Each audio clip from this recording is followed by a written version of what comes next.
Hello ಸ್ನೇಹಿತರೆ, ನಾವು ಈ ದಿನ ಟ್ಯಾಲಿಯಲ್ಲಿ ಕಲಿಯಕ್ಕೆ ಹೋಗ್ತಿರೋ ವಿಷಯ ಏನಪ್ಪಾ ಅಂತಂದ್ರೆ ಸಿಂಗಲ್ ಎಂಟ್ರೀಸ್ ಹಾಗೂ ಡಬಲ್ ಎಂಟ್ರೀಸ್ ನ ನಡುವೆ ಇರುವ ವ್ಯತ್ಯಾಸವನ್ನ ತಿಳ್ಕೊಳ್ಳೋಣಂತೆ. ಜನರಲ್ ಆಗಿ ನೋಡೋದಾದ್ರೆ ನಾವು ಈ ಟ್ಯಾಲಿನ ಸಿಂಗಲ್ ಎಂಟ್ರಿ ಅಲ್ಲಾದ್ರೂ ಮಾಡಬಹುದು ಅಥವಾ ಡಬಲ್ ಎಂಟ್ರಿನಲ್ಲಾದ್ರೂ ಮಾಡಬಹುದು. ಸಿಂಗಲ್ ಎಂಟ್ರಿ ಮಾಡಿದ್ರು ಅದೇ ಬ್ಯಾಲೆನ್ಸ್ ಶೀಟ್ ಬರುತ್ತೆ, ಹಾಗೆ ಡಬಲ್ ಎಂಟ್ರಿ ಮಾಡಿದ್ರು ಅದೇ ರೀತಿ ಬ್ಯಾಲೆನ್ಸ್ ಶೀಟ್ ಬರುತ್ತೆ. ಹಾಗೆ ಹೊರಗಡೆ ಒಂದು ಫರ್ಮ್ ನಲ್ಲಿ ಟ್ಯಾಲಿಲಿ ಅಕೌಂಟ್ಸ್ ಮಾಡುವಾಗ ಸಿಂಗಲ್ ಎಂಟ್ರಿ ಸಿಸ್ಟಮ್ ನೇ ಹೆಚ್ಚಾಗಿ ಯೂಸ್ ಮಾಡ್ತಿರ್ತಾರೆ. ಅದಕ್ಕೋಸ್ಕರ ನಾನು ಸಿಂಗಲ್ ಎಂಟ್ರಿ ಸಿಸ್ಟಮ್ ನಲ್ಲಿ ಹೇಳ್ಕೊಟ್ಟಿದ್ದು. ಆದ್ರೆ ಡಬಲ್ ಎಂಟ್ರಿ ಅಲ್ಲಲ್ಲಿ ಯಾಕೆ ಯೂಸ್ ಮಾಡ್ತಿರ್ತಾರೆ ಅಂತ ನೋಡೋದಾದ್ರೆ, ಈ ಟ್ಯಾಲಿ ಅನ್ನೋದು ಬರೋದಕ್ಕೂ ಮೊದಲು ನಾವು ಮ್ಯಾನ್ಯುಯಲ್ ಆಗಿ ಅಕೌಂಟ್ಸ್ ನ ಎಂಟ್ರಿ ಮಾಡ್ತಿದ್ವಿ. ಈ ಮ್ಯಾನ್ಯುಯಲ್ ಅಕೌಂಟ್ಸ್ ನ ನಾವು ಎಂಟ್ರಿ ಮಾಡಬೇಕು ಅಂತಂದ್ರೆ ಅವರ ಎಜುಕೇಶನ್ ಅನ್ನೋದು ಅಕೌಂಟ್ಸ್ ಬ್ಯಾಕ್ ಗ್ರೌಂಡ್ ಇಂದ ಬಂದಿರಬೇಕು. ಅಂದ್ರೆ BCom ಆಗ್ಲಿ, MCom, MBA, CA ಈ ರೀತಿ ಅಕೌಂಟಿಂಗ್ ಬ್ಯಾಕ್ ಗ್ರೌಂಡ್ ಇಂದ ಬಂದಿರಬೇಕು.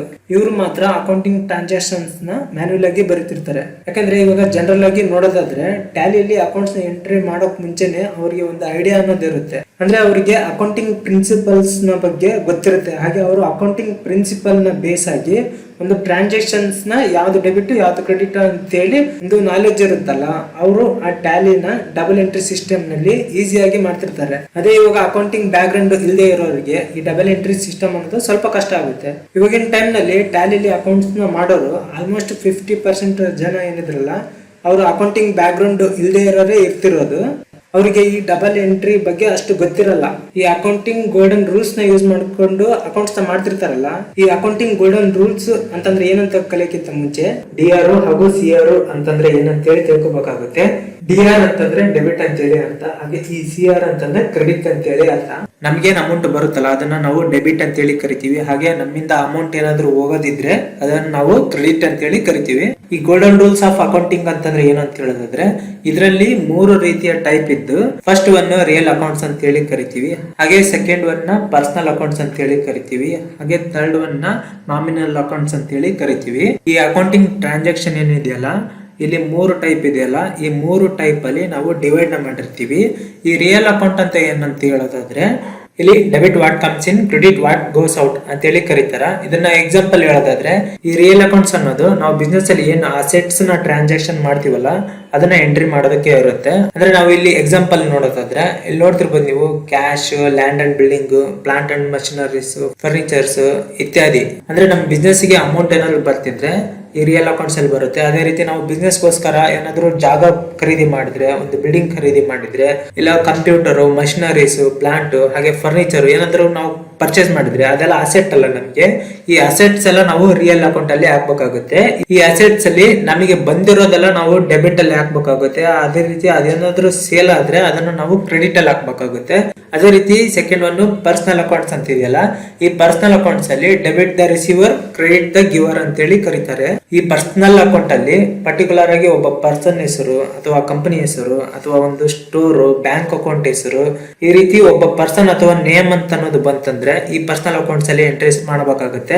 ಇಲ್ಲಿ ಎಕ್ಸಾಂಪಲ್ ಕೊಡ್ತೀನಿ ನೋಡ್ರಿ. ಇಲ್ಲಿ ಕುಮಾರ್ ಅಂತಿದೆಯಲ್ಲ, ಇಲ್ಲಿ ಇನ್ವೆಸ್ಟರ್ಸ್ ನೇಮ್ ಏನಾದ್ರು ಇದ್ರೆ ಇದು ಪರ್ಸನಲ್ ಅಕೌಂಟ್ ಅಲ್ಲಿ ಬರುತ್ತೆ. ಹಾಗೆ ರಾಮ್ ಅಂಡ್ ಸನ್ಸ್ ಪಾರ್ಟ್ನರ್ಸ್ ಏನಾದ್ರು ಬರುತ್ತೆ.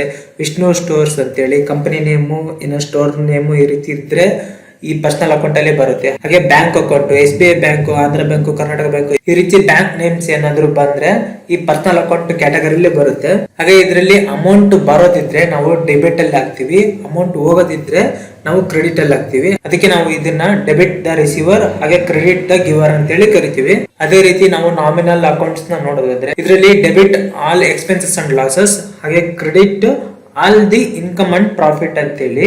ಇದರಲ್ಲಿ ಎಕ್ಸಾಂಪಲ್ ನೋಡೋದಾದ್ರೆ salary, wages, purchase and sales, commission received ಇತ್ಯಾದಿ. ಅಂದ್ರೆ ನಾವು ಇಲ್ಲಿ ಕಂಪನಿದು ಇನ್ಕಮ್, ಎಕ್ಸ್ಪೆನ್ಸಸ್ ಏನಾದ್ರು ಇದ್ರೆ ಅದನ್ನ ನಾವು ನಾಮಿನಲ್ ಅಕೌಂಟ್ಸ್ ಅಲ್ಲಿ ತಗೊಂತೀವಿ.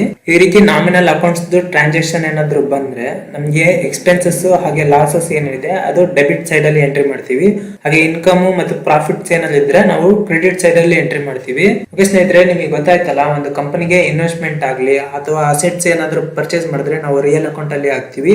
ಹಾಗೆ ಇಲ್ಲಿ ಒಂದು ಪರ್ಸನ್ ಆಗ್ಲಿ ಅಥವಾ ಕಂಪನಿ ನೇಮ್ ಆಗ್ಲಿ ಅಥವಾ ಬ್ಯಾಂಕ್ ಅಕೌಂಟ್ ನೇಮ್ ಆಗ್ಲಿ ಟ್ರಾನ್ಸಾಕ್ಷನ್ ಮಾಡ್ತಿದೀವಿ ಅಂತಂದ್ರೆ ಅದನ್ನ ನಾವು ಪರ್ಸನಲ್ ಅಕೌಂಟ್ ಕ್ಯಾಟಗರಿಲಿ ತಗೊಂತೀವಿ. ಅದೇ ರೀತಿ ಆ ಕಂಪನಿದು ಎಕ್ಸ್ಪೆನ್ಸಸ್ ಆಗಲಿ, ಇನ್ಕಮ್ ಆಗಲಿ ಅಥವಾ ಪ್ರಾಫಿಟ್ ಲಾಸ್ ಏನಾದ್ರು ಇದ್ರೆ ಅದನ್ನ ನಾವು ನಾಮಿನಲ್ ಅಕೌಂಟ್ಸ್ ಕ್ಯಾಟಗರಿಲಿ ತಗೊಳ್ಬೇಕಾಗುತ್ತೆ. ಈ ಅಕೌಂಟಿಂಗ್ ಗೋಲ್ಡನ್ ರೂಲ್ಸ್ ನ ಯೂಸ್ ಮಾಡ್ಕೊಂಡು ಮೊದಲು ಮ್ಯಾನ್ಯಲ್ ಅಕೌಂಟಿಂಗ್ ನ ಯಾವ ರೀತಿ ಮಾಡ್ತಿದ್ರು ಅಂತ ನೋಡೋದಾದ್ರೆ, ಇಲ್ಲಿ ನೋಡ್ತಿರ್ಬೋದಲ್ಲ ನೀವು, ಇಲ್ಲಿ ಈ ರೀತಿ ಇವರು ಡೇ ಬುಕ್ ನ ಎಂಟ್ರಿ ಮಾಡ್ತಿದ್ರು. ಅಂದ್ರೆ ಫಸ್ಟ್ ಡೇಟ್ ಹಾಗೆ ಪರ್ಟಿಕ್ಯುಲರ್ಸ್ ಅಂತೇಳಿ ಅಲ್ಲಿ ಪ್ರಾಬ್ಲಮ್ಸ್ ಎಂಟ್ರಿ ಮಾಡ್ತಿದ್ರು. ಅದೇ ರೀತಿ ಅಮೌಂಟ್ ಡೆಬಿಟ್ ಗೆ ಬಂದಿದೆ ಅಥವಾ ಕ್ರೆಡಿಟ್ ಗೆ ಬಂದಿದೆ ಅಂತೇಳಿ ಎಂಟ್ರಿ ಮಾಡ್ತಿದ್ರು.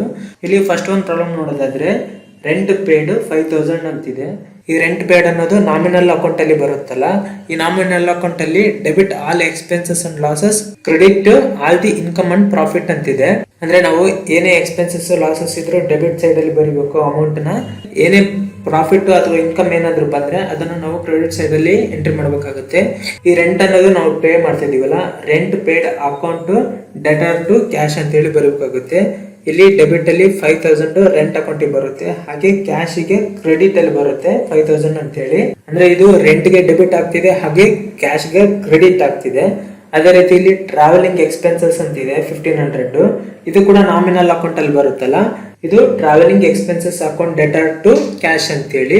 ಇಲ್ಲಿ ಡೆಬಿಟ್ ಅಲ್ಲಿ ಟ್ರಾವೆಲಿಂಗ್ ಎಕ್ಸ್ಪೆನ್ಸ್ 1500 ಬರುತ್ತೆ, ಹಾಗೆ ಇಲ್ಲಿ ಕ್ಯಾಶ್ ಗೆ ಅದು ಕ್ರೆಡಿಟ್ ಆಗುತ್ತೆ 1500. ಹಾಗೆ ಇಲ್ಲಿ Rakesh invested capital account 4 lakh ಅಂತಿದೆ. ಅಂದ್ರೆ ಇದು ಇನ್ವೆಸ್ಟ್ಮೆಂಟ್ ಅಲ್ಲ, ಈ ಇನ್ವೆಸ್ಟ್ಮೆಂಟ್ ಆಗ್ಲಿ ಅಸೆಟ್ಸ್ ಆಗ್ಲಿ ನಮ್ಗೆ ಕಂಪ್ನಿ ಏನಾದ್ರು ಬಂದ್ರೆ ಅದನ್ನ ನಾವು ರಿಯಲ್ ಅಕೌಂಟ್ ಅಲ್ಲೇ ಹಾಕ್ಬೇಕಾಗುತ್ತೆ. ಇಲ್ಲಿ ರಿಯಲ್ ಅಕೌಂಟ್ ಅಲ್ಲಿ ಡೆಬಿಟ್ ವಾಟ್ ಕಮ್ಸ್ ಇನ್ ಹಾಗೆ ಕ್ರೆಡಿಟ್ ವಾಟ್ ಗೋಸ್ ಔಟ್ ಅಂತೇಳಿ. ಇಲ್ಲಿ ನಮ್ಗೆ ಏನ್ ಬರ್ತಿದೆಯಲ್ಲ ಅದೆಲ್ಲ ಡೆಬಿಟ್ ಸೈಡ್ ಅಲ್ಲಿ ಎಂಟ್ರಿ ಮಾಡಬೇಕಾಗುತ್ತೆ, ಹಾಗೆ ನಮ್ಮಿಂದ ಏನಾದ್ರು ಹೋದ್ರೆ ಅದನ್ನ ನಾವು ಕ್ರೆಡಿಟ್ ಸೈಡ್ ಅಲ್ಲಿ ಎಂಟ್ರಿ ಮಾಡಬೇಕಾಗುತ್ತೆ. ಇಲ್ಲಿ ಇದು cash account debtor to Rakesh ಅಂತೇಳಿ. ಇಲ್ಲಿ ಕ್ಯಾಶ್ ಅಕೌಂಟ್ ಗೆ 4 lakh ಅನ್ನೋದು ಬರ್ತಿದೆ, ಹಾಗೆ ಇಲ್ಲಿ ರಾಕೇಶ್ ಅಕೌಂಟ್ ಇಂದ ಅಮೌಂಟ್ ಅನ್ನೋದು ಅದು ಹೋಗ್ತಿದೆ. ಅದೇ ರೀತಿ ಸ್ಯಾಲರಿ ಪೇಡ್ ಟು ಗಣೇಶ್ 12,000 ಅಂತಿದೆ. ಈ ಸ್ಯಾಲರಿ ಪೇಡ್ ಈ ರೀತಿ ಎಕ್ಸ್ಪೆನ್ಸಸ್ ಬಂದ್ರೆ ನಾವು ನಾಮಿನಲ್ ಅಕೌಂಟ್ ಅಲ್ಲಿ ತಗೋಬೇಕಾಗುತ್ತೆ. ಹಾಗೆ ಇದು salary paid account debtor to cash account ಅಂತ ಹೇಳಿ ಹಾಕ್ಬೇಕಾಗುತ್ತೆ. ಅಂದ್ರೆ ಸ್ಯಾಲರಿ ಪೇಡ್ ಗೆ ಡೆಬಿಟ್ ಆಗುತ್ತೆ, ಹಾಗೆ ಕ್ಯಾಶ್ ಗೆ ಕ್ರೆಡಿಟ್ ಆಗುತ್ತೆ. ಇಲ್ಲಿ ನೀವು ನೋಡ್ತಿರ್ಬೋದು ಸ್ಯಾಲರಿ ಅಂತ ಹೇಳಿ ಬಂದಿದೆ, ಗಣೇಶ್ ಅಂತ ಹೇಳಿ ಬರ್ಬೇಕಾಯ್ತಲ್ಲ ಅಂತ ಹೇಳಿ ನೋಡಿದ್ರೆ ಈ ಸ್ಯಾಲರಿ ಅಕೌಂಟ್ ಅಲ್ಲಿ ಹೆಸರಿಗೆ ಪ್ರಾಮುಖ್ಯತೆ ಇರಲ್ಲ. ಇಲ್ಲಿ ನಾವು ಒಂದು ಸ್ಯಾಲರಿ ಅನ್ನೋ ಲೆಜರ್ ನ ಕ್ರಿಯೇಟ್ ಮಾಡಬೇಕಾಗುತ್ತೆ. ಹಾಗೆ ಎಂಟ್ರೀಸ್ ನ ಮಾಡಬೇಕಾದ್ರೆ ನರೇಶನ್ ಅಲ್ಲಿ ನಾವು ಅವ್ರನ್ನ ನೇಮ್ ನ ಮೆನ್ಷನ್ ಮಾಡಬಹುದು. ಈ ರೀತಿ ನಾವು ಗಣೇಶ್, ರಾಕೇಶ್, ಸುರೇಶ್ ಅಂತೇಳಿ ನಾವು ನರೇಶನ್ ಅಲ್ಲಿ ಎಂಟ್ರಿ ಮಾಡಬೇಕಾಗುತ್ತೆ. ಗೊತ್ತಾಯ್ತಲ್ಲ ಸ್ನೇಹಿತರೆ, ಈ ಅಕೌಂಟಿಂಗ್ ರೂಲ್ಸ್ ನ ಯೂಸ್ ಮಾಡಿಕೊಂಡು ಯಾವ ರೀತಿ ನಾವು ಮ್ಯಾನ್ಯುವಲ್ ಅಕೌಂಟ್ಸ್ ನ ಎಂಟ್ರಿ ಮಾಡ್ತಿದ್ರು ಮೊದಲು ಅಂತೇಳಿ. ಇದನ್ನೇ ನಾವು ಡಬಲ್ ಎಂಟ್ರಿ ಸಿಸ್ಟಮ್ ಅಂತ ಹೇಳಿ ಕರಿತೀವಿ. ಹಾಗೆ ನಾವು ಈ ಅಕೌಂಟಿಂಗ್ ರೂಲ್ಸ್ ನ ಯೂಸ್ ಮಾಡಿಕೊಂಡು ಟ್ಯಾಲಿಯಲ್ಲಿ ಡಬಲ್ ಎಂಟ್ರಿ ಸಿಸ್ಟಮ್ ನ ಯಾವ ರೀತಿ ಎಂಟ್ರಿ ಮಾಡಬಹುದು ಅಂತ ಹೇಳಿ ನೋಡ್ಕೊಳ್ಳೋಣಂತೆ. ಅದಕ್ಕಿಂತ ಮೊದಲು ನಾನು ಈ ಟ್ಯಾಲಿಯಲ್ಲಿ ಸೆಟ್ಟಿಂಗ್ಸ್ ಏನೇನ್ ಬರುತ್ತೆ ಈ ಡಬಲ್ ಎಂಟ್ರಿ ಸಿಸ್ಟಮ್ ನ ಎಂಟ್ರಿ ಮಾಡೋದಕ್ಕೆ ಅಂತ ಹೇಳಿ ನೋಡ್ಕೊಳ್ಳೋಣಂತೆ. ನಾನು ಇಲ್ಲಿ ಅಕೌಂಟಿಂಗ್ ವೋಚರ್ಸ್ ಅಲ್ಲಿ ಹೋಗ್ತಿದೆ ನೋಡ್ರಿ. ಇಲ್ಲಿ ನೋಡ್ತಾ ಇದ್ರಲ್ಲ, ನಾನು ರಿಸಿಪ್ಟ್ ಅಲ್ಲಿ ಇದ್ದೀನಿ. ಹಾಗೆ F5 ಪ್ರೆಸ್ ಮಾಡಿದ್ರೆ ಪೇಮೆಂಟ್, ಹಾಗೆ F4 ಕಾಂಟ್ರಾ. ಈ ರೀತಿ ನಾವು ರಿಸಿಪ್ಟ್ ಪೇಮೆಂಟ್ ಕಾಂಟ್ರಾದಲ್ಲಿ ಇದ್ದಾಗ ನಾವು F12 ಅಂತೇಳಿ ಕೀನ ಪ್ರೆಸ್ ಮಾಡಬೇಕಾಗುತ್ತೆ. ಹಾಗೆ ಇಲ್ಲಿ ಸೆಕೆಂಡ್ ಒಂದು ಆಪ್ಷನ್ ನೋಡ್ಬೋದು ನೀವು, use single entry mode for payment receipt contra ಅಂತಿದೆ. ಇದು ಎಸ್ ಆಗಿರೋದ್ರಿಂದ ಅದು ಸಿಂಗಲ್ ಎಂಟ್ರಿ ಮೋಡ್ ಅಲ್ಲಿ ಇದೆ. ಇದನ್ನ ನಾವು ನೋ ಅಂತೇಳಿ ಪ್ರೆಸ್ ಮಾಡಬೇಕಾಗುತ್ತೆ. ಈ ರೀತಿ ನೋ ಮಾಡಿದ್ರೆ ನಾವು ಸಿಂಗಲ್ ಎಂಟ್ರಿ ಮೋಡ್ ಇಂದ ಡಬಲ್ ಎಂಟ್ರಿ ಮೋಡ್ಗೆ ಬರ್ತೀವಿ. ಅದೇ ರೀತಿ ನಾನು ಇದನ್ನ ಸೇವ್ ಮಾಡ್ತೀನಿ ನೋಡ್ರಿ, ಕಂಟ್ರೋಲ್ A ಅಂತೇಳಿ ಪ್ರೆಸ್ ಮಾಡ್ತೀನಿ. ಇಲ್ಲಿ ನೋಡ್ತಿರ್ಬೋದು ನೀವು 2 by ಅಂತ ಹೇಳಿ ಕಾಣ್ತಿದೆ. ಹಾಗೆ ಇಲ್ಲಿ ಡೆಬಿಟ್ ಟು ಕ್ರೆಡಿಟ್ ಅಂತೇಳಿ ಬರ್ತಿದೆ. ಇದನ್ನ ನಾವು ಡಬಲ್ ಎಂಟ್ರಿ ಮೋಡ್ ಅಂತೇಳಿ ಕರಿತೀವಿ. ನಾವು ಇಲ್ಲಿ 2 by ಆದ್ರೂ ಯೂಸ್ ಮಾಡಬಹುದು, ಅಥವಾ CRDR ಅಂತ ಇನ್ನೊಂದು ಆಪ್ಷನ್ ಇದೆ, ಅದನ್ನಾದ್ರೂ ಯೂಸ್ ಮಾಡಬಹುದು. ಅದನ್ನ ಚೇಂಜ್ ಮಾಡ್ಬೇಕಂತಂದ್ರೆ ಅದೇ F12 ಅಂತೇಳಿ ಕೀನ ಪ್ರೆಸ್ ಮಾಡ್ಬೇಕಾಗತ್ತೆ. ಇಲ್ಲಿ ನೋಡ್ತಿರ್ಬೋದು ನೀವು, ಯೂಸ್ CRDR ಇನ್ಸ್ಟೆಡ್ 2 by ಅಂತೇಳಿ ಇದೆ. ಹಾಗೆ ಇದನ್ನ ನೋ ಅಂತಿದೆಯಲ್ಲ, ನಾನು ಎಸ್ ಅಂತೇಳಿ ಪ್ರೆಸ್ ಮಾಡ್ತೀನಿ. ಈ ರೀತಿ ಸೇವ್ ಮಾಡ್ತೀನಿ. ಇಲ್ಲಿ ನೋಡ್ತಿರ್ಬೋದು ನೀವು CRDR ಅಂತೇಳಿ ಬಂದಿದೆ. ಈ ರೀತಿ ನಾವು ಡಬಲ್ ಎಂಟ್ರಿ ಮೋಡ್ಗೆ ಬರ್ಬೋದು. ಈ ರೀತಿ ನಾವು ಪರ್ಚೇಸ್ ಅಲ್ಲಿ ಬಂದಾಗ ಡಬಲ್ ಎಂಟ್ರಿ ಸಿಸ್ಟಮ್ ನ ಎಂಟ್ರಿ ಮಾಡ್ಬೇಕಂದ್ರೆ ಯಾವ ರೀತಿಯಪ್ಪ ಅಂತ ನೋಡೋದಾದ್ರೆ, ಇಲ್ಲಿ ನೋಡ್ತಿರ್ಬೋದು ನೀವು ವಿ ಗೆ ಅಂಡರ್ಲೈನ್ ಇದೆ. ಇಲ್ಲಿ ಆಸ್ ವೋಚರ್ ಅಂತಿದೆಯಲ್ಲ, ನಾವು ಕಂಟ್ರೋಲ್ V ಅಂತೇಳಿ ಪ್ರೆಸ್ ಮಾಡಬೇಕಾಗುತ್ತೆ. ಇಲ್ಲಿ ಕಂಟ್ರೋಲ್ V ಅಂತೇಳಿ ಪ್ರೆಸ್ ಮಾಡಿದ್ರೆ ಇಲ್ಲಿ ನೋಡ್ತಿದ್ರಲ್ಲ, ಇದು ಡಬಲ್ ಎಂಟ್ರಿ ಮೋಡ್ ಆಗಿ ಕನ್ವರ್ಟ್ ಆಗಿದೆ ಪರ್ಚೇಸ್ ಅನ್ನೋದು. ಅದೇ ರೀತಿ ಮತ್ತೆ ನನಗೆ ಸಿಂಗಲ್ ಎಂಟ್ರಿಲಿ ಬೇಕಂದ್ರೆ ಕಂಟ್ರೋಲ್ V ಅಂತೇಳಿ ಪ್ರೆಸ್ ಮಾಡ್ರಿ, ಇದು ಸಿಂಗಲ್ ಎಂಟ್ರಿಲಿ ಆಗುತ್ತೆ. ಇದೇ ರೀತಿ ನೀವು ಸೇಲ್ಸ್ ಅಲ್ಲಿ ಕೂಡ ಮಾಡಬಹುದು. ಹಾಗೆ ನಾನು ರಿಸಿಪ್ಟ್ ಅಲ್ಲಿ ಹೋಗ್ತಾ ಇದ್ದೇನೆ ನೋಡ್ರಿ. ಇಲ್ಲಿ ನನಗೆ ಡಬಲ್ ಎಂಟ್ರಿ ಮೋಡ್ ಕಾಣ್ತಿದೆಯಲ್ಲ, ಇದನ್ನ ಮತ್ತೆ ಸಿಂಗಲ್ ಎಂಟ್ರಿಲಿ ಬರ್ಬೇಕಂತಂದ್ರೆ ನೀವು F12 ಅಂತ ಹೇಳಿ ಪ್ರೆಸ್ ಮಾಡಬೇಕಾಗುತ್ತೆ. ಹಾಗೆ ಇಲ್ಲಿ ಯೂಸ್ ಸಿಂಗಲ್ ಎಂಟ್ರಿ ಮೋಡ್ ಅಂತಿದೆಯಲ್ಲ, ಇದನ್ನ ಎಸ್ ಅಂತ ಹೇಳಿ ಪ್ರೆಸ್ ಮಾಡಿ, ಹಾಗೆ ಕಂಟ್ರೋಲ್ ಎ ಅಂತ ಹೇಳಿ ಸೇವ್ ಮಾಡ್ತೀನಿ. ಈ ರೀತಿ ನೀವು ಮತ್ತೆ ಸಿಂಗಲ್ ಎಂಟ್ರಿಗೆ ಬರ್ಬೋದು. ಸರಿ ಸ್ನೇಹಿತರೆ, ನಿಮಗೆ ಗೊತ್ತಾಯ್ತಲ್ಲ ಟ್ಯಾಲಿಲಿ ಸಿಂಗಲ್ ಎಂಟ್ರಿ ಮೋಡ್ಗೂ ಹಾಗೂ ಡಬಲ್ ಎಂಟ್ರಿ ಮೋಡ್ಗೂ ಯಾವ ರೀತಿ ಸೆಟ್ಟಿಂಗ್ಸ್ ಅಲ್ಲಿ ಚೇಂಜ್ ಮಾಡ್ಬೇಕಂತ ಹೇಳಿ ನಾನು ಮುಂದಿನ ವಿಡಿಯೋದಲ್ಲಿ ಡಬಲ್ ಎಂಟ್ರಿಲಿ ಒಂದು ಪ್ರಾಬ್ಲಮ್ ನ ಸಾಲ್ವ್ ಮಾಡಕಂತ ಯಾವ ರೀತಿ ಎಂಟ್ರಿ ಮಾಡಬಹುದು ನಾವು ಅಂತೇಳಿ ನೋಡ್ಕೊಳ್ಳೋಣಂತೆ. ಆ ವಿಡಿಯೋನ ನೀವು ಮಿಸ್ ಮಾಡ್ಕೋಬೇಡ್ರಿ. ಅದಾದ್ಮೇಲೆ ನೀವು ಡಿಸೈಡ್ ಮಾಡ್ರಿ ಸಿಂಗಲ್ ಎಂಟ್ರಿ ಸಿಸ್ಟಮ್ ನಲ್ಲಿ ಎಂಟ್ರಿ ಮಾಡಿದ್ರೆ ಈಸಿ ಆಗುತ್ತಾ ಅಥವಾ ಡಬಲ್ ಎಂಟ್ರಿಲಿ ಎಂಟ್ರಿ ಮಾಡಿದ್ರೆ ಈಸಿ ಆಗುತ್ತಾ ಅಂತ ಹೇಳಿ. ಹಾಗೆ ನಾನು ಮುಂದಿನ ವಿಡಿಯೋದಲ್ಲಿ ಬರ್ತೀನಿ ಸ್ನೇಹಿತರೆ. ಈ ವಿಡಿಯೋ ನಿಮ್ಗೆ ಇಷ್ಟ ಆಗಿದ್ರೆ ಲೈಕ್ ಮಾಡಿ, ಇನ್ನೂ ಸಬ್ಸ್ಕ್ರೈಬ್ ಆಗಿಲ್ಲ ಅಂದ್ರೆ ಸಬ್ಸ್ಕ್ರೈಬ್ ಆಗಿ. Thank you very much.